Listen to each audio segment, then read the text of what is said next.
Heroine வந்து பார்க்கும் போது வீட்டுக்குள்ள யாரோ வந்த மாதிரி கால் தடம்லாம் இருக்கு. அதை பார்த்த உடனே அவளுக்கு நல்லாவே புரிஞ்சிருது வேற யாரெல்லாம் வந்துருது ஹீரோ தான்ட்டு. நான் உன்னை இந்த அளவு காதலிச்சதுக்கு நீ கொடுத்த பரிசு நம்பிக்கை துரோகம்.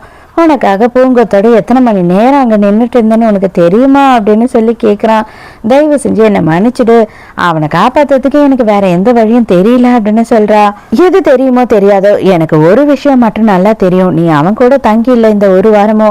அப்போ உனக்கும் அவனுக்கும் எதுவுமே நடக்கல, பழைய காதலர்கள் ஒன்று சேர்ந்தா மாதிரி நீங்க சந்தோஷமா இல்லை, அப்பனா உன் மனசுல நான் தானே இருக்கேன் அப்படின்னு சொல்லி கேட்குறான். ஹீரோயினுக்கு என்ன பதில் சொல்றதுன்னு தெரியல. அவன் ரைட் ஹேண்ட் என்ன பண்றான் அப்படின்னா ஜானியுமே இழுத்துட்டு வந்துடுறான் அந்த இடத்துக்கு. அவன் தான் சும்மாவே வந்து ஜானை வெறுப்பேத்திக்கிட்டே இருப்பானே, இப்போ வந்து இன்னும் கொலை வெறியில இருக்கான் இல்லையா, அதனால அவன் கண்ணெதிர்க்கே ஹீரோயினை இழுத்து மடியில உட்கார வச்சுக்கிறான்.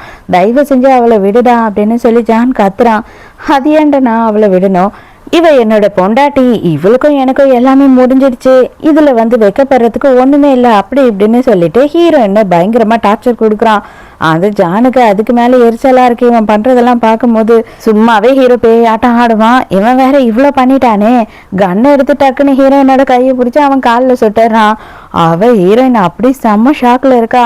தயவு செஞ்சு அவனை எதுவும் பண்ணிடாத, நீ என்ன சொன்னாலும் நான் கேட்கறேன், நீ என்ன சொன்னாலும் நான் செய்யறேன் அப்படின்னு கெஞ்சுறா. அவ்வளவுதான், இதுதான் எனக்கு வேணும், இது தவிர வேற எதுவுமே நான் எதிர்பார்க்கவே இல்லையே அப்படின்னு சொல்றான் ஹீரோ. இந்த வார்த்தை வர்றதுக்கு இவ்வளவு நேரம் ஆயிடுச்சு, அதனால ஒரு குண்டு வீணா போச்சு பாரு அப்படின்னு சொல்லிட்டு ஹீரோயினை தூக்கி தோல்ல போட்டுக்கிட்டு நம்ம வீட்டுக்கு போலாம் அப்படின்னு அங்க இருந்து ஹீரோ கிளம்பிடுறான்.